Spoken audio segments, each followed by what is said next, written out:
ബഹുമാനപ്പെട്ട പ്രതിപക്ഷ നേതാവ് സർ, ഈ അടിയന്തര പ്രമേയത്തിന്റെ ചർച്ചയിലുടനീളം ബഹുമാനപ്പെട്ട ഭരണകക്ഷി അംഗങ്ങൾ വിചിത്രമായ വാദങ്ങളാണ് ഉയർത്തിയത്. സീനിയർ അംഗങ്ങൾ പോലും ചോദിച്ചു, എന്തിനാണ് ഇത് അടിയന്തര പ്രമേയമായിട്ട് കൊണ്ടുവരുന്നത്? ഇത് അടിയന്തര പ്രമേയത്തിന് യോജിച്ചൊരു സബ്ജക്റ്റ് അല്ല എങ്കിൽ പിന്നെ എന്തിനാണ് മുഖ്യമന്ത്രി ചർച്ചയ്ക്ക് സമ്മതിച്ചത്? എന്തിനാണ് ചർച്ചയ്ക്ക് 2 മണിക്കൂർ കളഞ്ഞത്? ഒന്ന്. രണ്ടാമത് ഉള്ള ചോദ്യം, ഇത് 2:30. നിങ്ങൾ മറുപടി പറയണ്ട, ഞാൻ സംസാരിച്ചുകൊണ്ടിരിക്കുക. അല്ല, നിങ്ങളല്ലല്ലോ പറയണ്ട, മുഖ്യമന്ത്രി പറഞ്ഞു.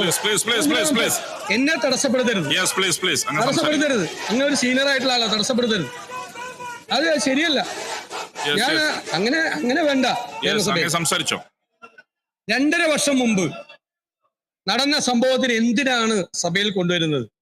നിങ്ങളൊരു സമരം ചെയ്തോ? നിങ്ങൾ കുന്നംകുളം പോലീസ് സ്റ്റേഷനിലെ റെക്കോർഡ് നോക്ക്. ജില്ലാ കോൺഗ്രസ് കമ്മിറ്റിയുടെ നേതൃത്വത്തിൽ 2 മാർച്ച്, അന്ന് പോലീസ് സ്റ്റേഷൻ മാർച്ച് 2 കൊല്ലം മുമ്പ് നടത്തിയിട്ടുണ്ട്. അതിനെ തുടർന്നാണ് സ്ഥലം മാറ്റിയത്. മർദ്ദനമേറ്റു എന്ന് പറഞ്ഞു. ആരെങ്കിലും വിചാരിക്കും ഒരു നിസ്സാരമായ കേസിൽ ഇത്രയും ക്രൂരമായ മർദ്ദനം ഏറ്റുവാങ്ങുമെന്ന്? അതറിയാവുന്നത് നിങ്ങൾക്ക് മാത്രമാണ്. കാരണം CCTV ഫുട്ടേജ് പുറത്തു കൊടുക്കാതെ പിടിച്ചു വെച്ചതാണ് പോലീസ്. RTI ആക്ടിന്റെ പവർ കൊണ്ടാണ് ഇതൊന്ന് പുറത്തു വന്നത്.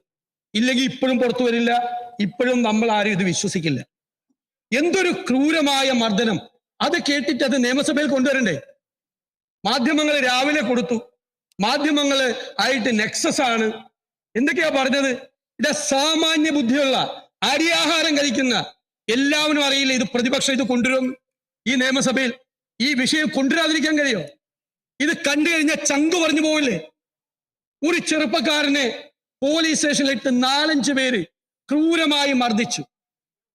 വിഷ്വലിൽ കാണുന്നത് മാത്രമല്ലല്ലോ, കാണാത്ത സ്ഥലത്തുകൊണ്ട് ഇവിടെ വിശദീകരിച്ചു.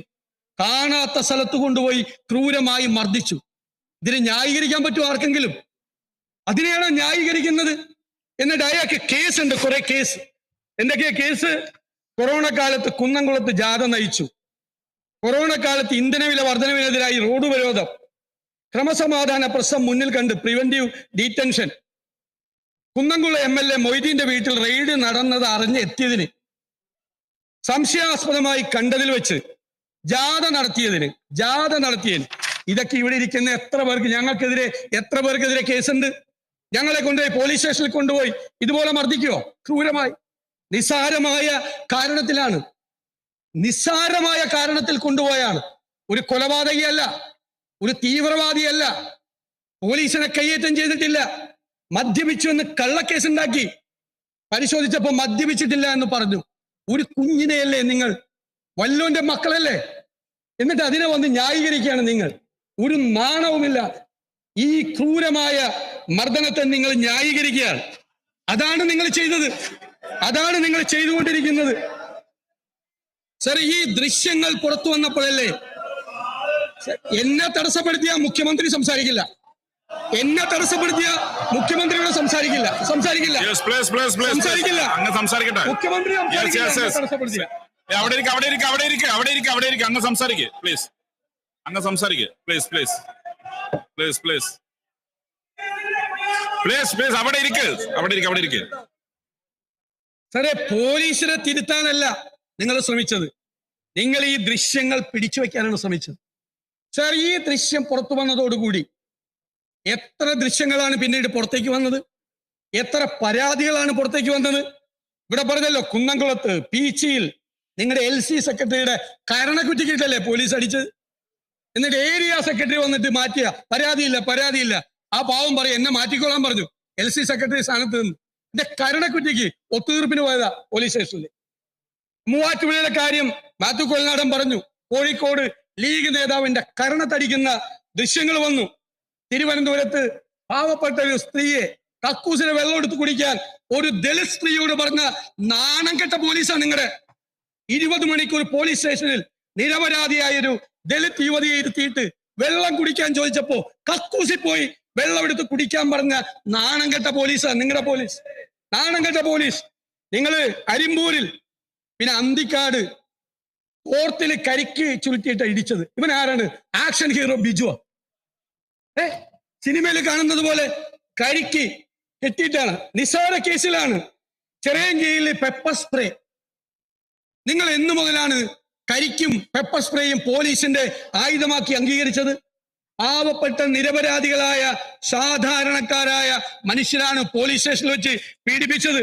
കൊടുങ്ങല്ലൂരിൽ ഒരു അർബുദ രോഗി, ക്യാൻസർ രോഗി, അയാൾ കരഞ്ഞു പറഞ്ഞു, ഞാൻ ക്യാൻസർ പേഷ്യന്റ് ആണ്, നിങ്ങളെ സംശയത്തിന്റെ പേരിലാണ് എന്നെ അറസ്റ്റ് ചെയ്യുന്നത്, CCTV നോക്ക് എന്ന് പറഞ്ഞു. അയാളെ കുനി താഴെ ഇരുത്തി അയാളുടെ കാലിൽ പല റൗണ്ട് നേരത്തെ പറഞ്ഞതുപോലെ ചൂരൽ പ്രയോഗം നടത്തി.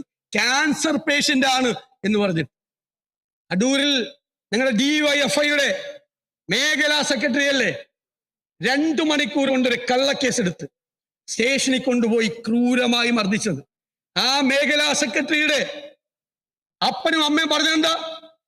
ആ മർദ്ദനത്തെ തുടർന്നാണ്, ക്രൂരമായ മർദ്ദനത്തെ തുടർന്നാണ് രോഗിയായി കിടന്ന അയാൾ മരിച്ചത്. ഒരു അസുഖം ഇല്ലായിരുന്ന ഒരാൾ. DYFIയുടെ മേഖലാ സെക്രട്ടറിയെ കള്ളക്കേസിൽ കുടുക്കി പോലീസ് സ്റ്റേഷനിൽ കൊണ്ടുപോയി തല്ലിക്കൊന്ന പോലീസിനെയാണ് നിങ്ങൾ ഇവിടെ ന്യായീകരിച്ചത്. DYFI നേതാവിനെ, യൂത്ത് കോൺഗ്രസിന്റെ മണ്ഡലം പ്രസിഡന്റ് മരിച്ചിട്ടൊന്നുമില്ല. നിങ്ങൾക്ക് സ്വർണ്ണമോതിരം ഇടിച്ചാണ്, അവന്റെ കല്യാണമായിരുന്നു ഇന്നലെ, സ്വർണ്ണമോതിരം ഇടിച്ചാണ് പരാതി. എന്നിട്ട് അവനെ DYFI നേതാവിനെ പോലീസ് സ്റ്റേഷനിൽ വെച്ച് തല്ലിക്കൊന്ന ആളുകളാണ് നിങ്ങൾ എല്ലാവരും. ശരി, ഈ പാവപ്പെട്ടവനെ മുഴുവൻ പോലീസ് സ്റ്റേഷനിൽ കൊണ്ടുപോയി ക്രൂരമായി മർദ്ദിക്കുമ്പോ 51 വെട്ടുവെട്ടിക്കൊന്നൊരു മനുഷ്യനുണ്ടല്ലോ, ചന്ദ്രശേഖരൻ, അതിലെ കൊലക്കേസിലെ പ്രതികളില്ലേ, ക്രിമിനലുകൾ, പിന്നീട് പോലീസ് ജയിലിൽ ഇരുന്ന് ഇപ്പോഴും ഷെയ്ഡി ഏർപ്പാടുകൾ ചെയ്യുന്ന ക്രിമിനലുകൾ, അവരെ നിങ്ങളെ പോലീസ് കൊണ്ടുപോയത് 5 സ്റ്റാർ ഹോട്ടലല്ല, മദ്യം വാങ്ങിച്ചു കൊടുത്തു, ഭക്ഷണം മേടിച്ചു കൊടുത്തു, 5 സ്റ്റാർ ഹോട്ടലിൽ കൊണ്ടുപോയി. ക്രിമിനലുകളെയും കൊലപാതകികളെയും സംരക്ഷിക്കുന്ന നിങ്ങളുടെ പോലീസ് പാവപ്പെട്ടവനെ ഈ പോലീസ് സ്റ്റേഷനിൽ വെച്ച് ക്രൂരമായ മർദ്ദനമുറകൾ കൊണ്ട് നിരവധി കേസുകൾ, 100 കണക്കിന് ആളുകളാണ് ഇപ്പൊ CCTV ഫുട്ടേജിന് വേണ്ടി അപേക്ഷിച്ചിരിക്കുന്നത്. പീച്ചിയിലെ ആ ഹോട്ടലിൽ ആ മാനേജരെയും അതിന്റെ ഉടമയുടെ മകനെയും എത്ര ക്രൂരമായിട്ടാണ് മർദ്ദിക്കുന്നത്, എത്ര ക്രൂരമായിട്ടാണ്. എന്ത് കാര്യത്തിനാ? അടിച്ച് പേടിപ്പിച്ചിട്ട് പൈസ മേടിക്കാൻ വേണ്ടിയിട്ടാണ്. അടിച്ച് പേടിപ്പിച്ചിട്ട് പറയാ പോക്സോ കേസിൽ കൂടി നിന്നെ കൊടുത്തു, അതുകൊണ്ട് 5 ലക്ഷം തന്നേക്കാം. 5 ലക്ഷം തന്നേക്കാൻ പറയാ. നിങ്ങളുടെ പ്രകടന പത്രികയില് ഐറ്റം നമ്പർ 835 ഉണ്ട്. എന്താണ്? പോലീസ് ജനങ്ങളോട് മര്യാദയോടെ പെരുമാറുമെന്നും ലോക്കപ്പുകളിൽ മനുഷ്യാവകാശ ധ്വംസനം നടക്കില്ല എന്ന് ഉറപ്പുവരുത്തും. ഇതാണ് നടക്കുന്നത്. ഇതാണ് പോലീസ് സ്റ്റേഷനുകളിൽ മുഴുവൻ നടക്കുന്നത്. ഞാൻ ചോദിക്കട്ടെ, ഞങ്ങൾ അറിഞ്ഞില്ല, നിങ്ങൾ അറിയുമല്ലോ. മുഖ്യമന്ത്രി അങ്ങല്ലേ ആഭ്യന്തര വകുപ്പിന്റെ ചുമതലയുള്ളയാൾ, അങ്ങയുടെ കീഴിൽ ഒരു ഇന്റലിജൻസ് സംവിധാനം ഇല്ലേ, സ്പെഷ്യൽ ബ്രാഞ്ച് ഇല്ലേ? ഈ ക്രൂരമായ ആക്രമണങ്ങൾ നടന്നത് പോലീസിന്റെ മുതിർന്ന ഉദ്യോഗസ്ഥർ അറിയാലോ. അവരുടെ അടുത്ത് പരാതികൾ വന്നിട്ടുണ്ടല്ലോ. ഈ കേസുകളിൽ നിരവധി. ഈ DYFIക്കാരനെ പോലീസ് സ്റ്റേഷനിൽ വെച്ച് തല്ലിക്കൊന്ന കേസ് മുഖ്യമന്ത്രിക്ക് പരാതി കിട്ടിയിട്ടുണ്ടല്ലോ. ഇവിടെ മുഖ്യമന്ത്രിക്ക് പരാതി അയച്ചാന്ന് ചോദിച്ചു. ഇവിടെ DYFIക്കാരനെ സ്റ്റേഷനിലിട്ട് തല്ലിക്കൊന്നിട്ട് നടപടി എടുക്കാത്ത ഈ മുഖ്യമന്ത്രിയാണോ യൂത്ത് കോൺഗ്രസ് മണ്ഡലം പ്രസിഡന്റിന്റെ പരാതി കൊടുത്താൽ നടപടി എടുക്കുന്നത്? ആണോ? ലോക്കൽ സെക്രട്ടറിയുടെ കരണത്തടിച്ചിട്ട് നടപടിയെടുക്കാത്ത ആ മുഖ്യമന്ത്രിയുടെ കയ്യിൽ പരാതി ഉണ്ടല്ലോ. നിങ്ങളുടെ സ്പെഷ്യൽ ബ്രാഞ്ച് എന്താണ്? നിങ്ങളുടെ ഇന്റലിജൻസ് സംവിധാനം നിങ്ങളെ ഇതൊന്നും അറിയിക്കുന്നില്ലെങ്കിൽ ആ ഇന്റലിജൻസ് സംവിധാനം പിരിച്ചുവിടത്. അല്ലെങ്കിൽ നിങ്ങൾ ഇതെല്ലാം അറിഞ്ഞുകൊണ്ടാണ് നിങ്ങൾ നടപടിയെടുക്കാതിരിക്കുന്നതെങ്കിൽ, ബഹുമാനപ്പെട്ട മുഖ്യമന്ത്രി, ഞാൻ അങ്ങയോട് പറയുന്നു, അങ്ങ് ആഭ്യന്തര വകുപ്പിന്റെ ചുമതല ഒഴിഞ്ഞു പോകണം. ഇത് റഷ്യയിലെ സ്റ്റാലിന്റെ ഗുലാഗുകളെ കുറിച്ച് ഞങ്ങൾ വായിച്ചിട്ടുണ്ട്. രാഷ്ട്രീയ എതിരാളികളെയും ശത്രുക്കളെയും സംശയമുള്ളവരെയും കൊണ്ടുപോയി ഈ ഗുലാഗിൽ കൊണ്ടുപോയി കസ്റ്റോഡിയൽ ടോർച്ചറിന് വിധേയമാക്കിയ നിരവധി കഥകൾ പുറത്തു വന്നിട്ടുണ്ട്. ഇത് സ്റ്റാലിന്റെ റഷ്യയല്ല ബഹുമാനപ്പെട്ട മുഖ്യമന്ത്രി, ഇത് ജനാധിപത്യ കേരളമാണ്. നിങ്ങൾ സ്റ്റാലിൻ ചമയാൻ ശ്രമിച്ചാൽ ഞങ്ങൾ അതിനെ ചോദ്യം ചെയ്യുക തന്നെ ചെയ്യും. നിങ്ങൾ 3-ാം തീയതി ഇത് പുറത്തു വന്നാണ്, 3-ാം തീയതി. അതിനെ തുടർന്ന് നിരവധി വിഷയങ്ങൾ പുറത്തു വന്നു. നിരവധി വിഷയങ്ങൾ എല്ലാ ജില്ലയിൽ നിന്നും വരുക. നിങ്ങളൊരു മറുപടി പറഞ്ഞില്ലല്ലോ. നിങ്ങൾ മുഖ്യമന്ത്രിയല്ലേ? നിങ്ങൾ ആഭ്യന്തര വകുപ്പിന്റെ ചുമതലയുള്ള ആളല്ലേ? നിങ്ങൾ ഇതുവരെ ഒരു മറുപടി പറഞ്ഞോ? കേരളത്തിലെ പൊതുസമൂഹത്തോട്, മാധ്യമങ്ങളോട് നിങ്ങൾ പറയണ്ടേ? നിങ്ങൾ തെരഞ്ഞെടുക്കപ്പെട്ട മുഖ്യമന്ത്രിയാണ്, തെരഞ്ഞെടുക്കപ്പെട്ട ഭരണകൂടത്തിന് നേതൃത്വം കൊടുക്കുന്ന ആളാണ്. നിങ്ങളുടെ കീഴിലുള്ള പോലീസ് മനുഷ്യ മനസാക്ഷിയെ ഞെട്ടിക്കുന്ന തരത്തിലുള്ള ക്രൂരമായ വൃത്തികേടുകൾ ചെയ്യുമ്പോൾ നിങ്ങൾ എന്തേ മൗനം പാലിച്ചു? നിങ്ങൾ എന്തേ മിണ്ടിയില്ല? നിങ്ങൾ എന്തുകൊണ്ട് പറയാൻ നിങ്ങൾക്ക് ഡിഫൻസ് ഉണ്ടായിരുന്നില്ല? നിങ്ങൾ പറഞ്ഞില്ല. നിങ്ങൾ ഒരക്ഷരം ഇതുവരെ പറഞ്ഞില്ല. കേരളത്തിന്റെ രാഷ്ട്രീയ ചരിത്രത്തിൽ ഏതെങ്കിലും ഒരു ആഭ്യന്തരമന്ത്രി, ഏതെങ്കിലും ഒരു മുഖ്യമന്ത്രി ഇതുപോലെ മിണ്ടാതിരുന്നിട്ടുണ്ടോ? സംസാരിക്കാതിരുന്നിട്ട് എത്ര ദിവസമായി? ഞാൻ തന്നെ അങ്ങയോട് പറഞ്ഞു നിരവധി വിഷയം. നിങ്ങളുടെ പോലീസ് എങ്ങോട്ട് പോകുന്നു? എന്താ പറ്റിയത്? പോലീസ്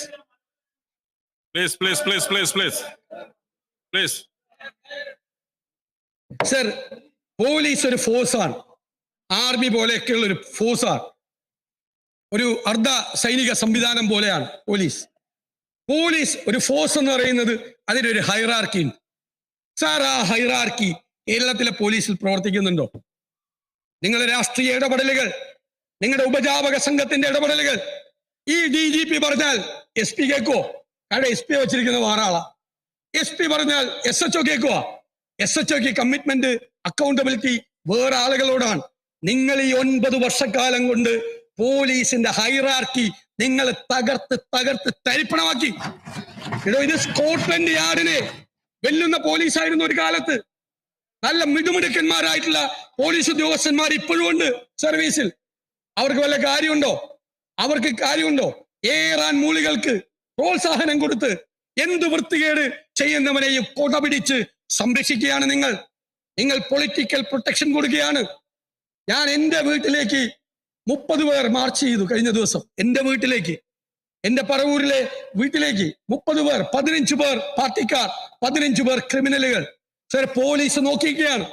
പോലീസ് നോക്കി നിൽക്കുമ്പോൾ എന്റെ വീടിന് മുന്നിൽ വെച്ചിരിക്കുന്ന ബോർഡ് അടിച്ചു തകർത്തു. എന്റെ വീട്ടിലേക്ക് കയറി എന്നെ കാണാൻ വേണ്ടി അവിടെ ഓഫീസിൽ ആവശ്യത്തിന് വന്നിരുന്ന ഒരു ചെറുപ്പക്കാരന്റെ കരണത്തടിച്ചു. സർ, പ്രതിപക്ഷ നേതാവ് സ്ഥാനത്ത് ഇരിക്കുന്ന ഒരാളാണ് ഞാൻ. സാർ, അങ്ങേക്ക് പകരം അങ്ങയുടെ കസേരയിൽ ഒരു കോൺഗ്രസ് മുഖ്യമന്ത്രിയാണ് ഇരുന്നതെങ്കിൽ പ്രതിപക്ഷ നേതാവിന്റെ വീട്ടിലേക്ക് കടന്നു ചെന്ന അതിന് പോലീസ് നോക്കി നിൽക്കുമ്പോ ആ പോലീസ് ഉദ്യോഗസ്ഥന്മാർക്കെതിരെ നടപടിയെടുക്കുമോ? സർ, ഞങ്ങൾ ജനപ്രതിനിധികളല്ലേ? കഴിഞ്ഞ ദിവസം 15 പേർ T സിദ്ദിഖിന്റെ ഓഫീസിലേക്ക് മാർച്ച് ചെയ്തു. എന്നിട്ട് പോലീസ് വന്ന് പറഞ്ഞു MLAയുടെ ഓഫീസ് അടക്കണം. ഞാൻ SP-യോട് ചോദിച്ചു, നിങ്ങളുടെ SP ഓഫീസിലേക്ക് ഞങ്ങൾ മാർച്ച് ചെയ്യാം, DGP ഓഫീസിലേക്ക് ഞങ്ങൾ മാർച്ച് ചെയ്യാം, നിങ്ങൾ ഓഫീസ് അടയ്ക്കുക. ഞങ്ങൾ മാർച്ച് ചെയ്യുമ്പോൾ MLAയോട് 15 പേര് മാർച്ച് ചെയ്തപ്പോൾ MLAയോട് പോലീസിന്റെ അഡ്വൈസർ അടച്ചിടണം. എന്റെ വീട്ടിലേക്ക് മാർച്ച് ചെയ്യുമ്പോൾ ഞാൻ വീടടച്ച് അകത്ത് കയറിയിരിക്കണോ, അല്ലെ നാട് വിട്ടു പോകണോ? നിങ്ങളുടെ പോലീസിന് എന്താ പണി? നിങ്ങളുടെ പോലീസാണ് ഈ വൃത്തികേടുകൾക്ക് മുഴുവൻ കൂട്ടു നിൽക്കുന്നത്. അവർക്ക് പേടിയാണ്. അവർക്ക് അവിടുത്തെ ഏരിയ സെക്രട്ടറിയെ പേടിയാണ്, ജില്ലാ സെക്രട്ടറിയെ പേടിയാണ്. പ്രതിപക്ഷ നേതാവിന്റെയോ MLAയുടെയോ വീട്ടിലേക്ക് എരിച്ചു കയറി വരുന്നവനെ തടുത്തു നിർത്തി പോകരുത് എന്ന് പറഞ്ഞാൽ അവൻ ചിലപ്പോൾ ആ സ്ഥാനത്ത് ആ SHO ഉണ്ടാവില്ല. ഏരിയ സെക്രട്ടറിയോ ജില്ലാ സെക്രട്ടറിയോ അവന്റെ തല തെറിപ്പിക്കും. പേടി കൊണ്ടാണ്. അല്ലാതെ MLAയുടെയോ പ്രതിപക്ഷ നേതാവിന്റെയോ വീടിന് സംരക്ഷണം കൊടുക്കണ്ട എന്ന് വിചാരിച്ചിട്ടോ അതിന് കഴിവില്ലാത്തത് കൊണ്ടോ അല്ല, പേടിച്ചിട്ടാണ്. എങ്ങോട്ടാണ് ട്രാൻസ്ഫർ, ഏത് സ്ഥലത്തേക്കാണ് പോകേണ്ടത് എന്നറിയില്ല. നിങ്ങളുടെ പോലീസ് ജീപ്പിന്റെ മുകളിൽ കയറി നിന്ന് പ്രസംഗിച്ചല്ലോ SFI നേതാവ്. പോലീസ് ജീപ്പ് അറസ്റ്റ് ചെയ്തുകൊണ്ടുപോയ ആളെ ഏരിയ സെക്രട്ടറി ഇറക്കിക്കൊണ്ടുപോയല്ലോ ചാലക്കുടി. എന്നിട്ട് നടപടിയെടുത്തോ? അയാളൊക്കെ ഇപ്പോഴും ആ സ്ഥാനത്ത് തുടരുകയാണ്. ആ ഉദ്യോഗസ്ഥനാണ് മാറ്റിയത്. നിങ്ങൾ ഈ പോലീസിൽ രാഷ്ട്രീയം കുത്തിക്കയറ്റി പഴയ കാലത്ത് സെൽ ഭരണം ഉണ്ടായതിന്റെ ഓർമ്മകളിലേക്ക് നിങ്ങൾ കേരളത്തെ കൊണ്ടുപോവുകയാണ്. ഞങ്ങൾ വീണ്ടും ആവർത്തിക്കുന്നു, ഇപ്പോൾ പുറത്തു വന്ന കേസുകളിൽ ഉത്തരവാദികളായ ആളുകളെ, കുന്നംകുളം കേസിൽ ആ ഉത്തരവാദികളായ ഉദ്യോഗസ്ഥന്മാരെ സർവീസിൽ വെച്ചുകൊണ്ടിരിക്കും. ഒരു കുഞ്ഞിനോട് ഇത്രയും ക്രൂരമായി ചെയ്ത അവരെ സർവീസിൽ വെച്ചുകൊണ്ടിരിക്കരുത്. അവരെ സർവീസിൽ നിന്ന് പുറത്താക്കുന്നത് വരെ സാർ ഞങ്ങൾ ഈ സമരം തുടരും. ഞാൻ അവസാനിപ്പിക്കുകയാണ്. ഞങ്ങൾ ഈ സമരം തുടരും. ഞങ്ങൾക്ക് മുഖ്യമന്ത്രിയോട് ചോദിക്കാനുള്ളത് അവരെ സർവീസിൽ നിന്ന് പുറത്താക്കുമോ ഇല്ലയോ എന്നാണ്. അവരെ സംരക്ഷിക്കാനാണ് നിങ്ങളുടെ ഭാവം എങ്കിൽ അതുകൊണ്ടാണ് നിങ്ങൾ ഇത്രയും ദിവസം മൗനം പാലിച്ചത്. അവരെ സംരക്ഷിക്കാൻ വേണ്ടിയിട്ടുള്ള ശ്രമത്തിലാണ് നിങ്ങൾ. ഒരു കുറ്റവും ചെയ്തിട്ടില്ലെങ്കിൽ പിന്നെ എന്തിനാ സസ്പെൻഡ് ചെയ്ത്? ഈ വിഷ്വല് പുറത്തു വന്നപ്പോൾ കേരളം അതിശക്തമായി പ്രതിഷേധിക്കുകയാണ്. എത്ര പേരാണ് സാർ സങ്കടപ്പെടുന്നത്? പോലീസ് എന്ന് പറയുന്നത് ജനങ്ങളുടെ സഹായിയായി അവരുടെ കൂടെ നിൽക്കേണ്ടതല്ലേ? സ്ത്രീകൾ ഉൾപ്പെടെയുള്ള ആളുകൾ പോലീസ് സ്റ്റേഷനിൽ പോണ്ടേ? ആവശ്യത്തിന് പരാതിയുമായി പേടിയായില്ലേ? ഭയമായില്ലേ? പരാതിക്കാരന്റെ കൈവിരൽ ഒടിച്ച സ്ഥലമുണ്ട്. പരാതിയുമായി ചെന്നതിന് പരാതി കൊടുത്തവന്റെ കൈവിരൽ പോലീസ് സ്റ്റേഷനിൽ അടിച്ചുപിടിച്ചു. ഇതെല്ലാം ചെയ്യുന്നത് പോലീസ്. അതുകൊണ്ട് അങ്ങ് പറഞ്ഞേ മതിയാവൂ, ഇവരെ സർവീസിൽ നിന്ന് പുറത്താക്കുമോ ഇല്ലയോ? സാർ, അതുവരെ ഞങ്ങൾ ഈ നിയമസഭയുടെ ഈ ഹോളിന്റെ കവാടത്തിന് മുന്നിൽ ഞങ്ങളുടെ 2 MLA-മാർ ശ്രീ സനീഷ് കുമാറും ശ്രീ അഷറഫും അനിശ്ചിതകാല സത്യാഗ്രഹം ഇന്നു മുതൽ ആരംഭിക്കുക. ഇതിനൊരു നടപടി എടുക്കുന്നത് വരെ വേണം. ഇതിനൊരു നടപടി ഉണ്ടാകുന്നത് വരെ ഞങ്ങൾ ഈ സമരവുമായി ഞങ്ങൾ മുന്നോട്ട് പോകും. അങ്ങ് പറയണം, നടപടി എടുക്കുമോ? ഞങ്ങൾക്കറിയണം. അങ്ങയുടെ നീണ്ടു നിൽക്കുന്ന പ്രഭാഷണത്തിനല്ല ഞങ്ങൾ കാത്തിരിക്കുന്നത്. ഞങ്ങൾക്ക് ആക്ഷൻ വേണം, നടപടി വേണം. 10-12 ദിവസമായി മിണ്ടാതിരിക്കുന്ന അങ്ങയുടെ ഭാഗത്ത് നിന്ന് നടപടി ഉണ്ടാകണം. നടപടിക്ക് അങ്ങ് തയ്യാറുണ്ടോ എന്നാണ് ഞങ്ങൾക്ക് അറിയേണ്ടത്. അങ്ങ് മറുപടി പറയണം. ബഹുമാനപ്പെട്ട മുഖ്യമന്ത്രി, പ്ലീസ്.